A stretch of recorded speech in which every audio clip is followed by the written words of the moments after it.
제가 기도를 짧게 한 모양입니다. 설교 시작 시간이 좀 이른 것 같은데, 제가 지난 시간에도 설교 시작 시간이 이른 것 같아서 이런저런 이야기를 하다가 굉장히 오버했는데 오늘은 안 그러도록 노력하겠습니다. 교회력으로 창조주 7번째 주일인 오늘 우리에게 주어진 하나님의 말씀은 금송아지 사건을 보도하고 있는 출애굽기 32장입니다. 지난 주일은 십계명을 보도한 출애굽기 20장이 본문이었는데 오늘은 32장이 본문이니까 무려 12장을 건너뛰었습니다. 그런데 이 출애굽기 20장과 출애굽기 32장은 깊은 연관이 있습니다.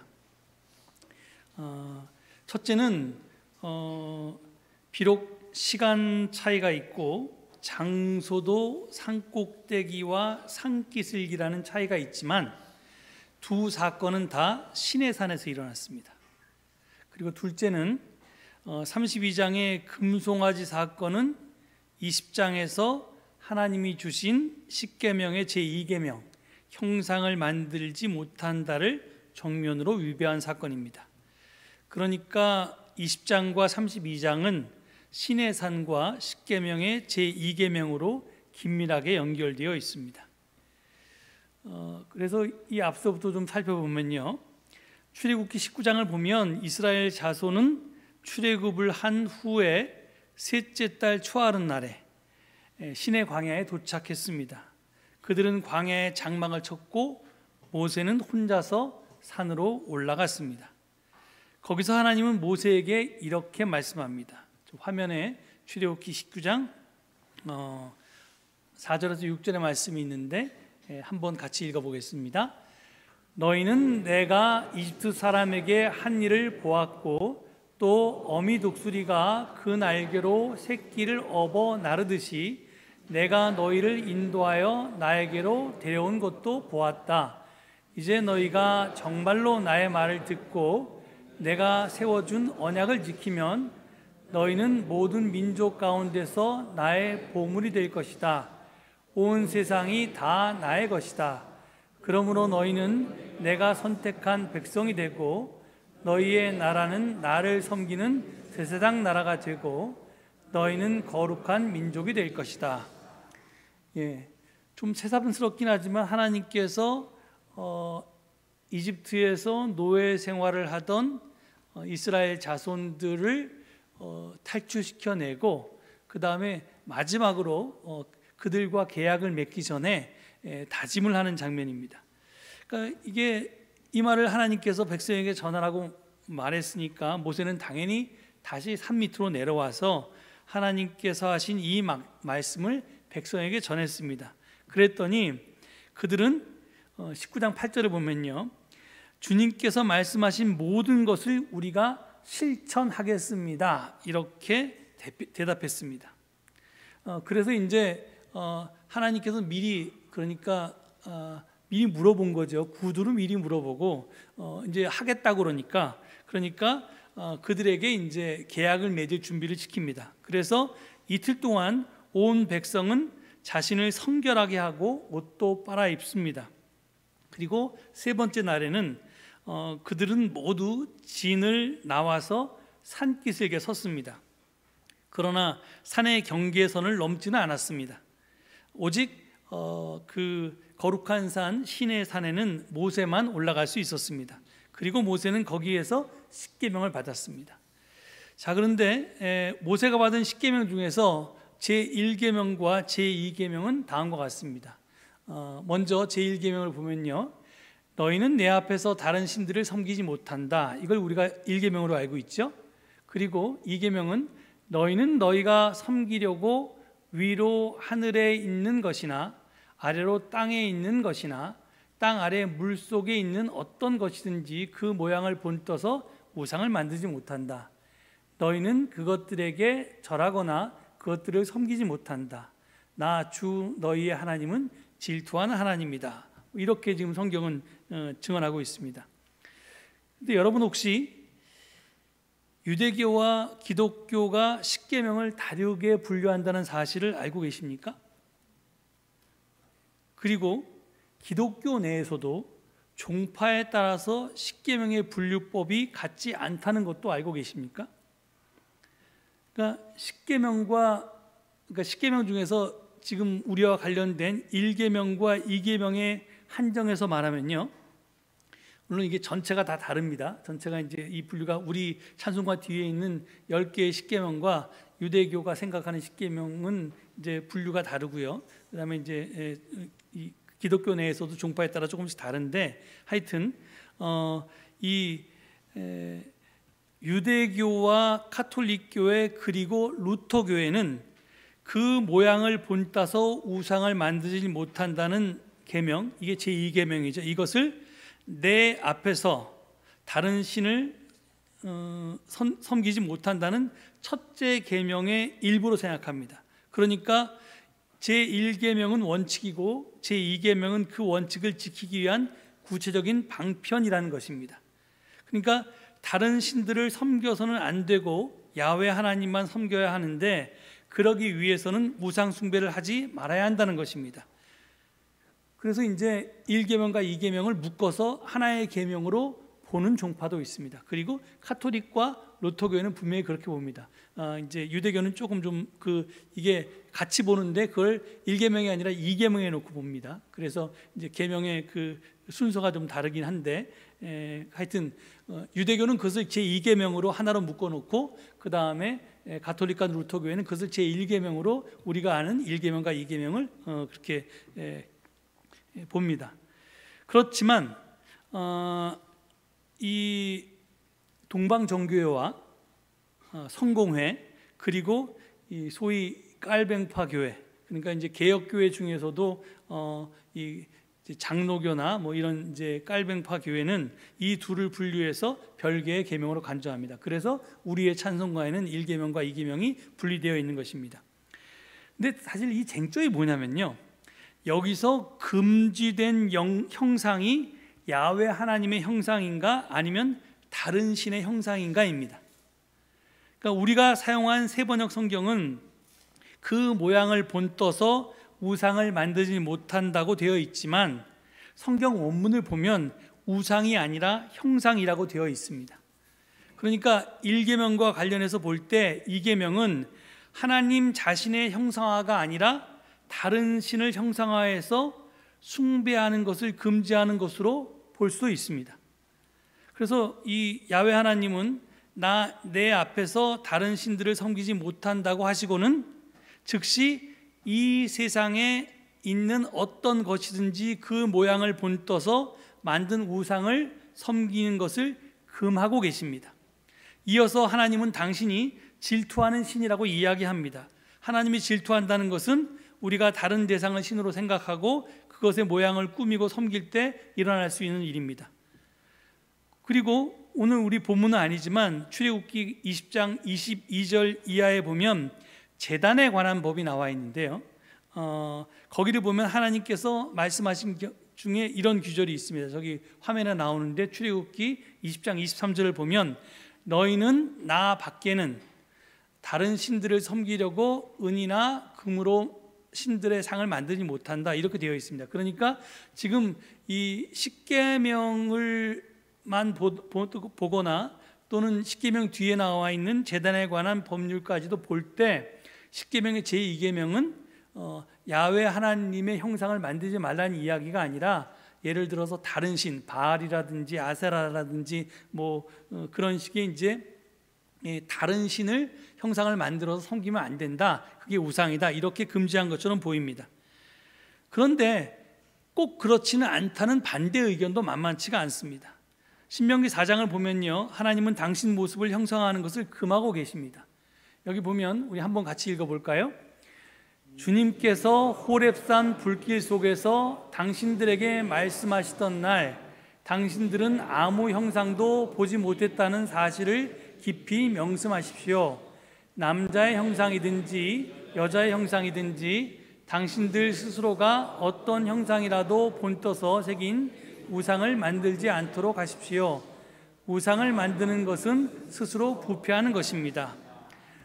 여러분 잘 아시는 것처럼 출애굽을 모세에게 명령할 때 하나님께서 광야에서 불이 붙었는데 타지 않는 떨기나무 가운데 나타나셨잖아요. 그분은 스스로 당신의 이름을 야훼 하나님이라고 소개했습니다. 그런데 지금 여기 보면 그 하나님은 당신 모습을 보이시지 않고 말만 했다는 겁니다. 그러니까 너희는 하나님의 그 뜻을 쫓아서 하나님을 형상화하면 안 된다, 이렇게 설명하고 있습니다. 이건 뭐 누가 뭐래도 하나님의 형상화, 그러니까 야훼 하나님을 형상화하는 것을 금지하는 명령입니다. 물론 이제 성경에는 야훼 하나님의 형상화 금지와 또 다른 신들의 형상화 금지 두 가지가 다 나오고 있는데요. 하여튼 이게 다른 신들만 형상화 금지한 게 아니라 야훼 하나님을 분명히 형상화하는 것을 금지하고 있다는 것을 우리가 기억할 필요가 있습니다. 그래서 개신교회는 야훼 하나님에 대한 어떠한 형상도 만들지 말아야 한다고 주장합니다. 그런데 개신교회만 이렇게 주장하는 것이 아닙니다.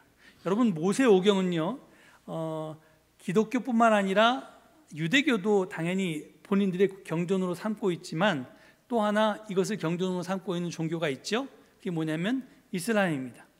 자, 이슬람도 모세오경을 자신들의 경전으로 삼고 있는데 그들도 역시 이 제2계명을 하나님의 형상 금지라고 그렇게 생각합니다. 이슬람은 신의 형상 금지를 아주 철저하게 지켜서 신을 그림이나 조각으로 만들지 않습니다. 그 대신에 서예나 기하학적인 문양을 사용합니다. 요즘 유행하는 캘리그라피라는 것이 있죠. 저게 캘리그라피의 원조라고 할 수 있는데요. 저거 아야 소피아라고 하는 그 예전에 이제 동로마 제국에서 세웠던 기독교의 교회였는데 그것이 나중에 무슬림에게 점령당하면서 모스크로 바뀌었다가 그리고 이제 다시 또 그것이 박물관으로 바뀌었다가 지금 현재 그 터키의 정권이 굉장히 보수적이라서 다시 모스크로 바뀌었는데요. 거기에 보면 저렇게 이제 그 원판에 멋있는 글자가 새겨져 있잖아요. 저게 글자입니다. 그림이 아니라.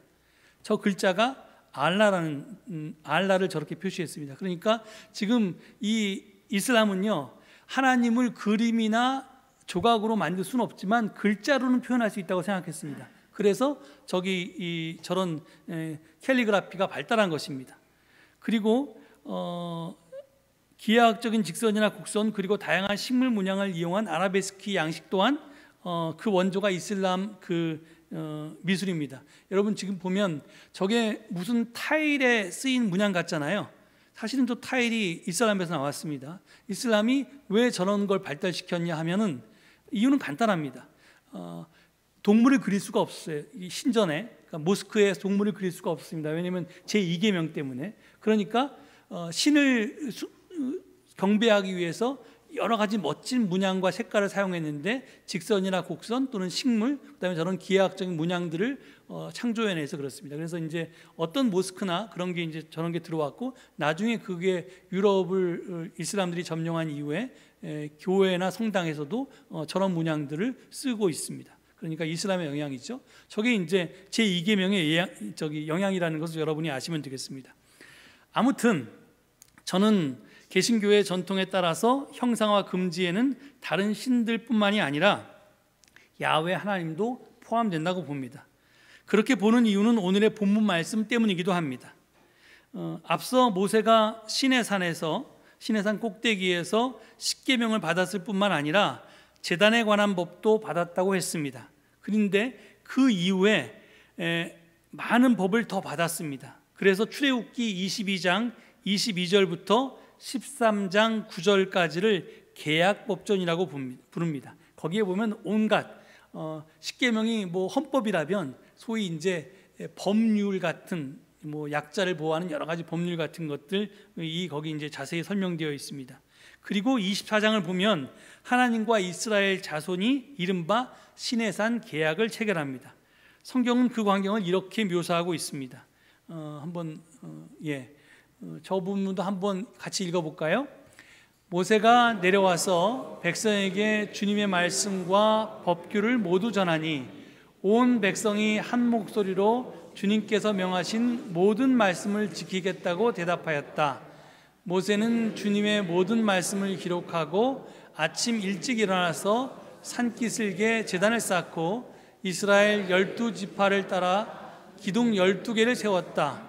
그리고 그가 언약의 책을 들고 백성들에게 낭독하니 그들은 주님께서 명하신 모든 말씀을 받들어 지키겠다고 말하였다.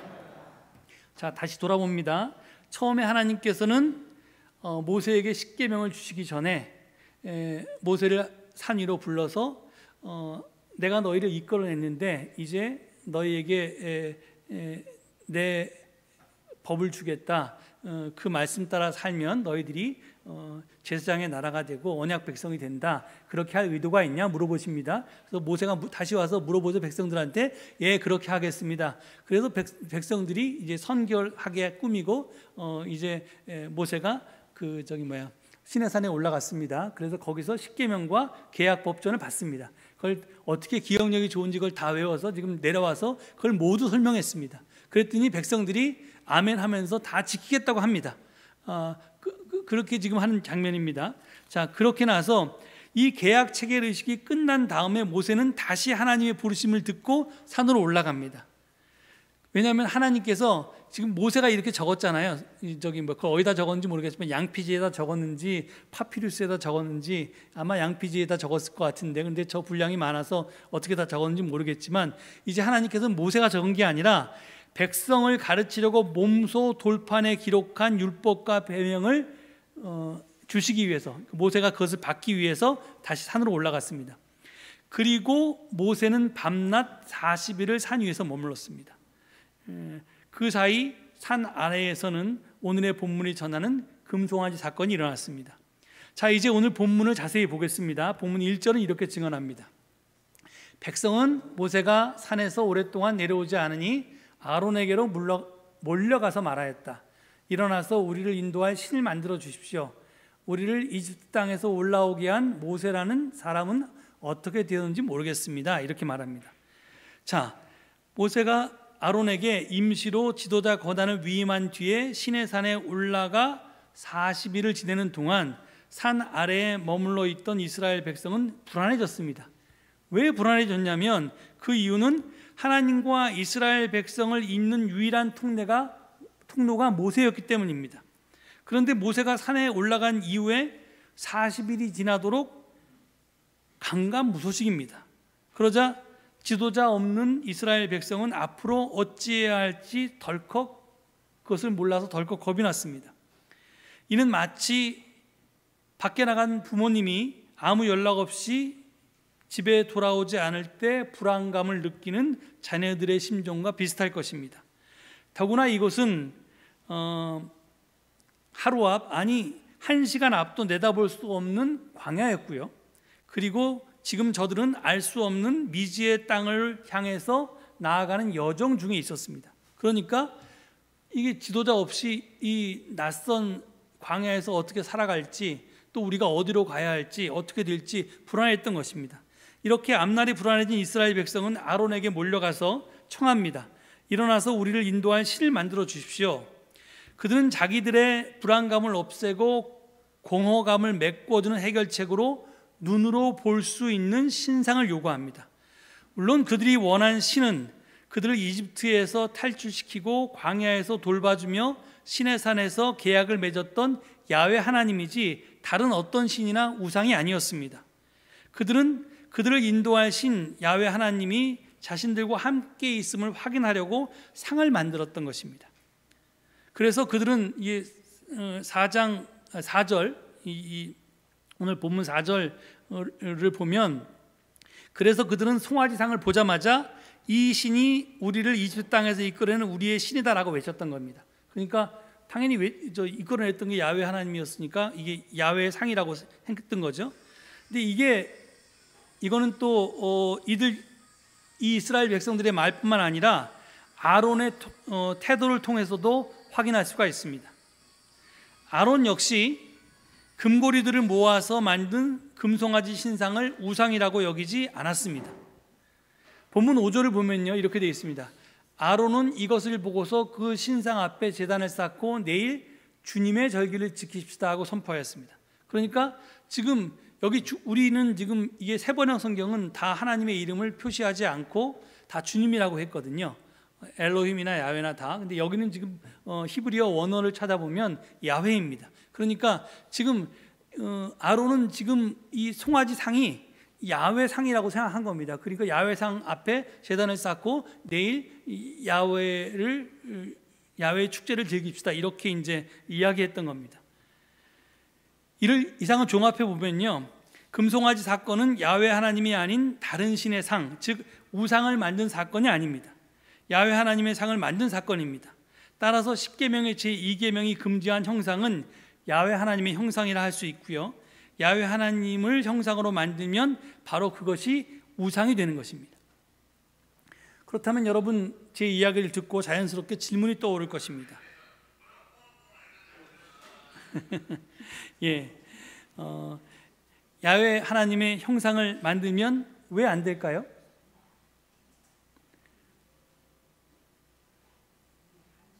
왜 도대체 하나님은 당신의 형상을 만들지 말라고 명했을까요? 사실 신과 그 신의 형상과의 갈등은 원시 시대부터 있어 왔습니다. 신앙의 대상이 되었던 각종 신들은 갖가지 형상으로 표현되었습니다. 사람들은 신이 완벽하게 형상으로 표현된다고 믿지는 않았지만 형상이 그 신의 현존을 나타내는 매개체라고 생각했습니다. 고등 종교일수록요, 사실은 모든 것을 이 물로부터, 그러니까 물질로부터, 그러니까 이걸 이 물화, 탈물화라고 하는데요, 이게 물질적인 것부터 벗어나서 정신화하는 것을 지향합니다. 그러니까 이제 고등 종교일수록 그렇습니다. 그 가운데 정신화의 가장 극치를 걷는 것이 바로 불교입니다. 이게 불교는 사실은 마음을 다루는 종교인데요, 마음심. 이 마음은 반물적인 상징이고요, 정신의 근거입니다. 그래서 결국 부처도 심에 존재하는 것이지 물에 있지 않습니다. 이런 원칙에서 보면 절마다 안치되어 있는 불상은 자가당착입니다. 도대체 이게 부처님 마음에 있다고 그랬는데 왜 부처님의 형상들을 다 그렇게 만들어 놓고 그걸 갖다가 또 금붙이로 붙여서 다 이렇게 절에다 안치해 놨는지, 그것도 하나도 아니고 뭐 여러 부처님들을 이렇게 모셔놨는지 이게 이해가 잘 안 갑니다. 이게 이 불교의 핵심이 마음에 있다는, 심에 있다는 그 사실을, 그 진리를 반역한 것입니다. 그런데 불교는요, 단순히 부처님을 상으로 만들어 놓는데 그치지 않습니다. 거기서 더 나아갑니다. 아무런 설명 없이 한 걸음 더 나아가는데 그게 뭐냐면요, 그 불상 앞에 제물을 바칩니다. 왜 그럴까요? 왜 그러냐면, 이렇듯 아무리 마음이 중요하지만 부처님은 마음속에 계시다고 하지만 물이라고 하는 것을, 이 물체라고 하는 것을 빼고 궁극적인 실체와, 즉 신과 인간이 만나기가 어렵기 때문에 그렇습니다. 우리가 신을 생각하려면, 신을 인식하려면 뭔가 구체적으로 눈에 보여야지 편하기 때문에 그렇습니다.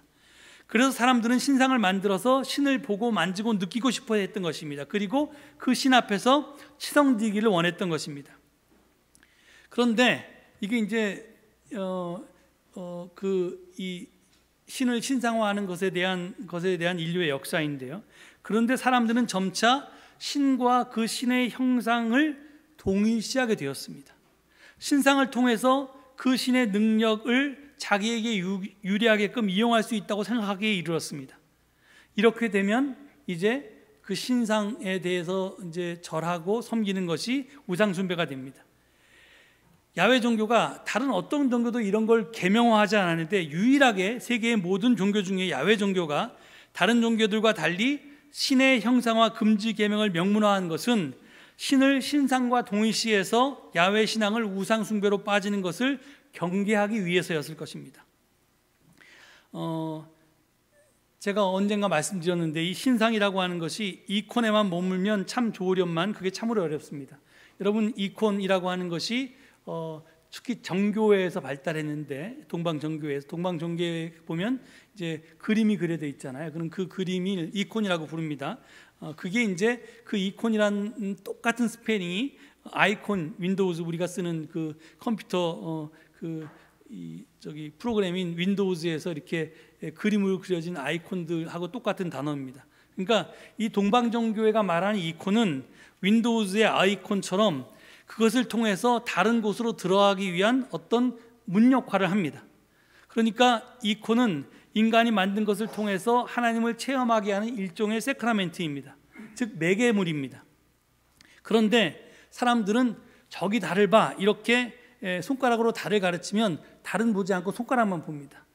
그것처럼 신상을 통해서 신을 봐야 되는데, 그것은 통과하는 문이어야 되는데, 그것을 신상을 통해서 이제 그걸 넘어서서 그 뒤에 있는 신을 보는 게 아니라 신상 자체를 신으로 착각을 합니다.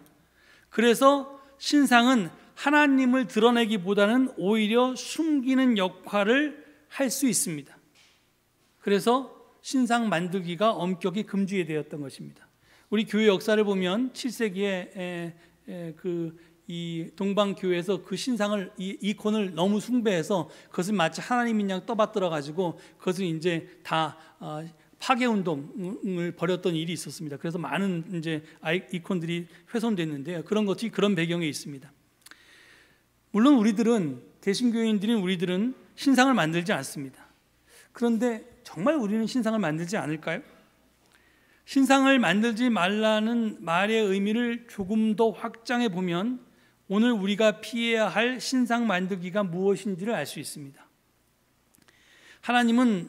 사람들은 하나님은 이런 분이야 저런 분이야 라고 규정하고 싶어 합니다. 그래야지만 이제 우리가 하나님과 더 다가가기가 쉽고 우리가 하나님을 이해하기 편해서 그렇게 이야기합니다.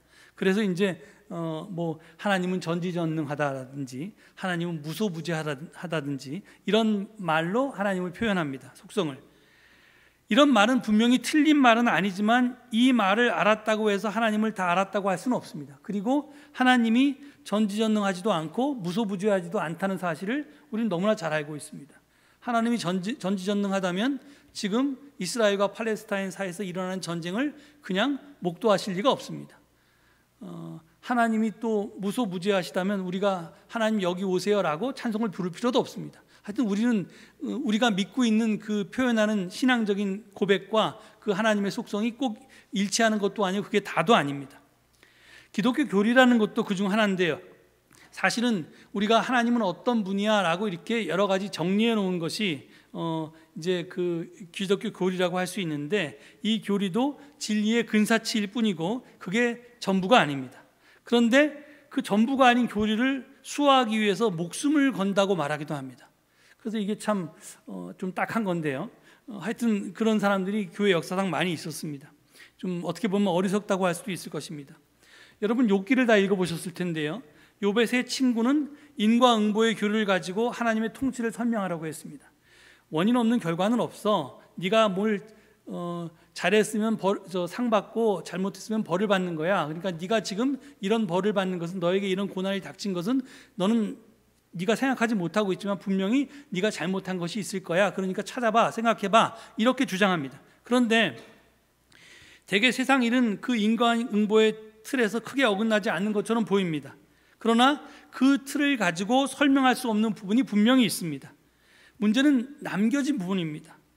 어떠한 신학적 또는 신앙적 언술에도 여백이 필요한 것은 그 때문입니다. 욥이 당한 고난을 인과응보의 틀로 풀려는 그들의 시도는 잘못된 것이었습니다. 나중에 하나님은 그들을 준엄하게 꾸짖으셨습니다. 욥의 세 친구는 인과응보의 교리라는 신상을 만들어냈던 것입니다. 이러한 신상은 성경을 문자적으로 해석할 때 자주 등장합니다. 성경은 인간의 언어로 기록되어 있기 때문에 인간은 당연히 하늘에서 뚝 떨어진 게 아니라 지금 여기에 존재하기 때문에 저 정원이 지난 존재는 시간적, 공간적, 그리고 문화적인 한계에 있습니다. 그러니까 제가 표현하는 건 제가 21세기를 살면서 30세기의 언어로 얘기할 수 없고 그 생각을 지금 표현할 수도 없습니다. 그게 제가 가진 한계입니다. 그러니까 제가 그렇게 썼다고 해서 사람들이 이해할 수도 없겠죠. 지금 21세기의 사람들이 제 설교를 들어야 하니까요. 그러니까 이게 이제 그런 시간적, 공간적, 문화적인 한계를 가지고 있다는 것이 언어라고 하는 것을 우리가 꼭 기억해야 합니다. 그러니까 그때 거기서 진리였다고 지금 여기서도 진리일 수는 없습니다. 여러분, 성경이 이혼을 찬성합니까? 반대합니까? 반대하죠. 예수님께서, 다른 분도 아니고 예수님이 말씀하셨습니다. 하나님이 짝지어 주신 것을 사람이 나눌 수 없느니라. 어떤 결혼식 가면 없을지어다 이렇게 목사님들이 거룩하게 선포하시는데 예수님이 그렇게 말했습니다. 그런데 이 말은 지금도 존중받아야 할 말씀입니다. 하지만 이것을 절대 불변의 진리로 받아들여야 합니까? 그렇다면 매 맞는 아내가, 가정폭력으로 시달리는 여자가 죽을 때까지, 죽는 한이 있어도 이혼하지 말아야 됩니까?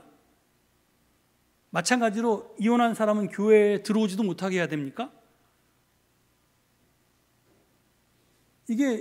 이런 게 바로 예수님의 말씀이지만 이것을 절대화해서는 안 된다는 겁니다. 그런데 사람들은 성경에 있는 말을 절대화해서 이것을 금과 옥토처럼 여깁니다. 지금 세상이 달라져서 성 정체성에 대해서 여러 사람이 다르게 생각합니다. 그런데 그런 상황 속에서 이성에만이 옳은 것이다 이렇게 말하는 게 맞습니까? 제가 이번 총회 때, 기장총회 때 우리 교단이 이제 오랜 세월이 지나서 제7문서라고 해서 과거의 어떤 중요한 문서를 넘어서서 새로운 우리의 선교 정책에 대한 문서를 이제 채택하려고 시도를 했습니다. 그런데 그것이 거부되었습니다. 이유는 뭐냐면 여러 가지 차별 중에 이 성적인 지향 때문에 차별받는 소수의 사람들에 대해서 교회는 그들에 대해서 사랑으로 맞아들여야 된다, 그들을 돌봐야 된다, 이런 규절이 있는데 이 규절 때문에 거부가 됐습니다. 기장교단에서. 그래서 제가 이게 새로운 우상숭배라고 저는 생각합니다. 하나님을 형상화하면, 여러분, 하나님이 영이시니 여기도 있고 저기도 있고 뭐 이런 일도 하고 저런 일도 하는데 하나님을 만약에 형상으로 만들어 놓으면 그 형상 못 움직이잖아요. 하나님을 형상화하면 동적이 아니라 정적이 됩니다. 고정됩니다. 딱딱해집니다. 그래서 성경은 하나님의 형상화를 절대 금지하고 있는 것입니다. 마찬가지로 성경을 문자화하면, 문자적으로만 받아들이면 동적이지 않고 정적인 것이 되고 뜻이 고정되게 되고, 그리고 그 해석도 유연하지 않고 딱딱해져 버립니다. 그런 성경 해석은 사람을 죽입니다. 그래서 바울은 문자는 사람을 죽이고 영은 사람을 살린다고 했던 것입니다. 저는 오늘의 우상숭배는 성경 문자주의라고 확실하게 이야기합니다. 우리가 여기서 해방되지 않는 이상 기독교는 얼마 안 돼서 정말 문을 닫을 것입니다.